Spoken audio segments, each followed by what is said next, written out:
Para todos nós, o fenômeno da vida existe com certeza em apenas um ponto do universo, a Terra. E apesar de muitas especulações sobre a possível existência de formas de vida em Marte, nas luas de Saturno e Júpiter ou em outros sistemas estelares, ainda não temos evidência de que a vida extraterrestre exista ou tenha existido. As origens da vida não podem ser datadas com precisão, mas há evidências de que organismos semelhantes a bactérias viveram na Terra há 3,5 bilhões de anos, e eles podem ter existido ainda mais cedo, quando a primeira crosta sólida se formou há quase 4 bilhões de anos atrás. E a pergunta é: qual a origem da fonte da vida no universo?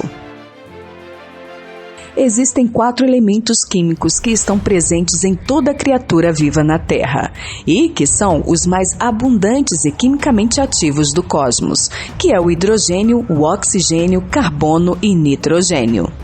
E uma coisa bem interessante é que a distribuição dos elementos da vida aqui na Terra assemelha a composição das estrelas, muito mais do que a da própria Terra, que é composta principalmente de oxigênio, silício, alumínio e ferro. E apenas um desses elementos, o oxigênio, aparece na lista dos elementos mais abundantes da vida.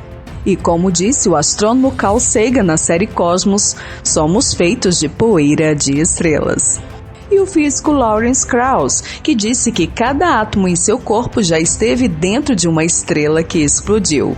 E os átomos em sua mão esquerda provavelmente vieram de uma estrela diferente da sua mão direita, porque 200 milhões de estrelas explodiram para compor os átomos em seu corpo. Como podemos ver, tudo que compõe o universo estão intimamente ligados às nossas vidas. Então, estudar o que está fora da Terra é tão importante quanto estudar o nosso planeta. Vou te contar agora uma história rápida sobre a vida e morte das estrelas.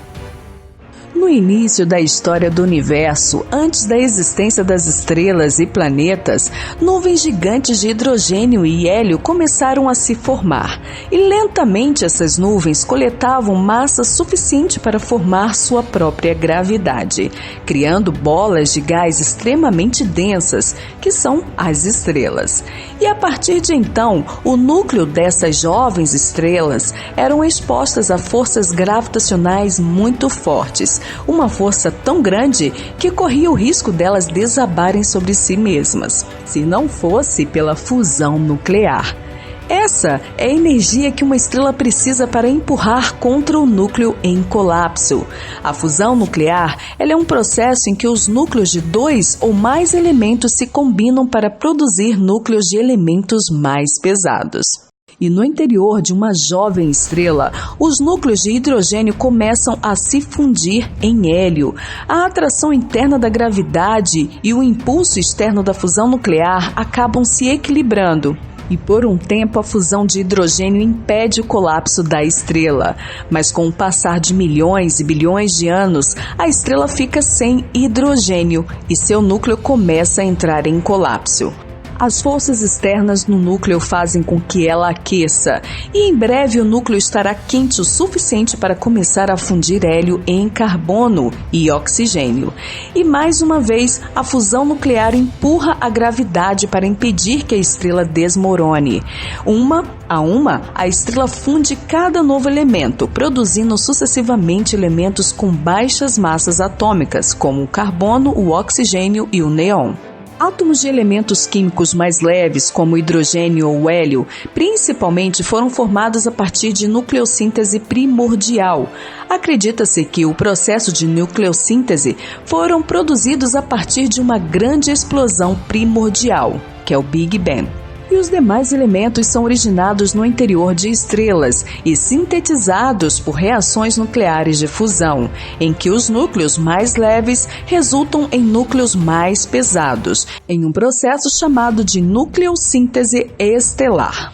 como no caso do carbono e hélio que produzem oxigênio, o oxigênio e o hélio que produzem neon, o neon e o hélio que produzem magnésio, o magnésio e o hélio que produzem silício, o silício e o hélio que produzem enxofre e assim por diante até que o cromo e o hélio produzam o ferro. E a gravidade não perdoa e os aperta, e quando isso acontece, a queima dentro de uma estrela cria energia que neutraliza o aperto da gravidade, razão pela qual o nosso Sol é estável. Então as estrelas permanecem nesse equilíbrio com a gravidade até ficar sem combustível. E quando isso acontece com grandes estrelas, você pode obter supernovas realmente espetaculares. Já o nosso próprio Sol não terá um fim tão dramático. Atualmente, o Sol está em sua fase principal de queima de hidrogênio. E daqui a cerca de 4,5 bilhões de anos antes de entrar no próximo estágio de sua vida, o Sol irá se expandir para entre 200 a 800 vezes o seu raio atual, para se tornar um gigante vermelho, engolindo todos os planetas internos, o que inclui a Terra. E como um gigante vermelho, o Sol acabará queimando não apenas hidrogênio, mas também hélio. E nesse processo, o núcleo produzirá um número de flashes de hélio à medida que se fundem no combustível restante.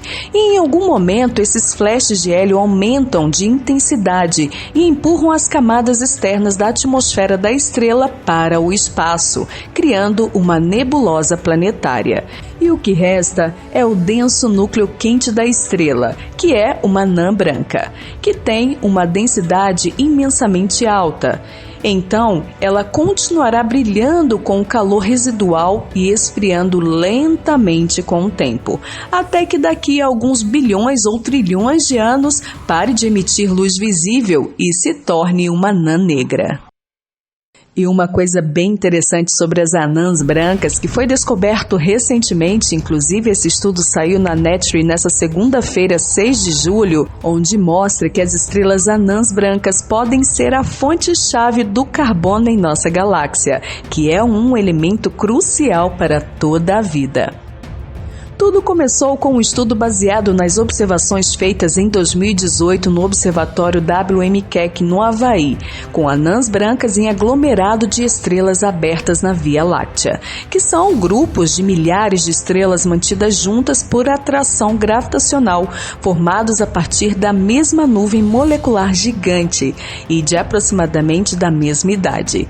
E nesse aglomerado tinha muitas anãs brancas, e foi a partir da análise do espectro do Keck que os cientistas conseguiram medir a massa dessas anãs brancas e conseguiram também rastrear as estrelas progenitoras e derivar suas massas ao nascer, usando a teoria da evolução estelar, que é um diagnóstico importante e fundamental na astrofísica para obter informações sobre o ciclo de vida das estrelas no universo. E essa relação entre massa inicial e final das estrelas fazem com que os cientistas obtenham as informações dos ciclos das estrelas. E que através de termos observacionais e teóricos era entendido que quanto mais massiva era uma estrela em seu nascimento, mais massiva seria a anã branca, que é o resultado de sua morte, que seria uma relação linear crescente. Porém, o que foi observado deixou os astrofísicos surpresos, já que as análises mostraram que as massas dessas anãs brancas presentes nesse grupo de aglomerados abertos eram muito maiores do que eles imaginavam, quebrando a tendência linear encontrada em estudos anteriores, colocando aí uma torção na relação de massa inicial final para estrelas com massas iniciais em um certo intervalo. E isso significa que essa torção, essa inflexão na curva, mostrou a presença de carbono nessas estrelas. Nas últimas fases de vida de uma estrela, quando ela se torna uma gigante vermelha, o seu interior, o seu núcleo produz novos átomos de carbono. É fundido 3 núcleos de hélio 4 para formar o carbono 12, que é o isótopo mais abundante do elemento. E parte desse carbono é transportado para a atmosfera, e essa atmosfera enriquecida de carbono é expulsa, formando a nebulosa planetária. E quando a estrela lança suas atmosferas ricas em carbono para o meio interestelar, ela sofre uma metamorfose, passando de gigante vermelho para anã branca. E esse novo estudo mostrou que a remoção desse manto externo rico em carbono ocorreu bem devagar, o suficiente para permitir que o núcleo central dessa estrela, que é a futura anã branca, crescesse muito em massa. E o estudo mostrou que estrelas com massa de mais de 1,5 massas solares contribuem muito para esse enriquecimento de carbono no universo, sendo esse valor aí o mínimo para que uma estrela consiga espalhar essas cinzas enriquecidas de carbono após sua morte. Existia aí um grande debate entre os astrofísicos sobre quais tipos de estrelas seriam a principal fonte de carbono em nossa galáxia. E muitos debatiam de que a origem desse carbono vinha de explosões de supernovas. Porém, o que essa nova descoberta mostrou é que a principal fonte desse material tão rico e importante para a vida na Via Láctea e em outras galáxias vem de anãs brancas. E usando as teorias da cosmologia e da evolução estelar, cientistas concluíram que existem uma vasta quantidade de estrelas brilhantes e ricas em carbono próximas à sua morte, emitindo luz, que é a assinatura de carbono por galáxias muito distantes. E o mais legal disso tudo é que essa luz emitida por esse carbono pode ser detectado por telescópios aqui na Terra. Entender o ciclo de vida dessas estrelas é fundamental para entender a história da formação da nossa galáxia e ainda entender a origem de um dos principais elementos para a vida como conhecemos, o carbono. Na verdade, nunca saberemos com certeza como era a Terra há 4 bilhões de anos atrás, ou os tipos de reações que levaram ao surgimento da vida. Mas podemos saber de onde vieram os elementos principais para a vida, que estão nas estrelas. E como podemos ver, estamos muito mais ligados ao universo do que imaginamos. E esse estudo nos mostra que somos parte dessa grande imensidão que chamamos de cosmos. Então, esse foi o vídeo de hoje, espero que você tenha gostado e se gostou, deixa aqui o seu like, compartilha esse vídeo aí com as suas redes sociais e se você é novo por aqui e ainda não é um inscrito, não perca tempo, se inscreva aqui no canal, ative o sininho de notificações porque assim você não vai perder nenhuma novidade postada aqui. E aos meus apoiadores, muito obrigada pelo apoio de vocês, a ajuda de vocês contribui muito para cada vídeo postado aqui no canal. E se você também gosta dos vídeos postados aqui e deseja contribuir, o link vai estar na descrição desse vídeo. Um grande abraço a todos, obrigada mais uma vez por me acompanharem até aqui e nos encontramos no próximo vídeo. Tchau!